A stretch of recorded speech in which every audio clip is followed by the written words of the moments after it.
सिद्धार्थजींना दोघांचे मी आभार मानतो आणि असंच प्रेम आमच्या असू दे अशी तुम्हाला विनंती करतो। गोरे साहेब या ठिकाणी आलेले आहेत, एकमतजी आपले जावई आहेत, त्यांचं सासूरवाडी आमच्या शेजारी आहे, आमच्या भिंतीला भिंत लागून आहे आणि योगायोग असा की ते आज अपक्ष पहिला निवडून आले, मी अपक्ष पहिला निवडून आलो।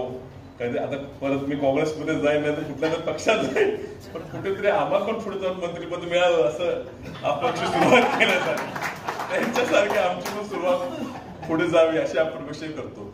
आणि त्यांनी पक्षविरहित म्हणजे त्याचा प्रवास राजकीय हा परिस्थितीनुसार असतो, शेवटी मतदारसंघाची कामं व्हावी लागतात, आपला भाग जिल्हा पुढे न्यायचा असतो, त्या धोरणाप्रमाणे जावं लागते। पण त्यांनी पक्ष पलीकडे जाऊन नाती जपलेली आहेत, आपल्या जिल्ह्यातही आज जपलेली आहे। म्हणजे प्रत्येक जिल्ह्याच्या अगदी ग्रामपंचायतीचा एका सदस्य सुद्धा जो त्यांच्या बरोबर 5-25 वर्षापूर्वी कुठेतरी संबंधित आला असेल, त्याला सुद्धा आज असं वाटते की माझा भाऊ आज या ठिकाणी कॅबिनेट मंत्री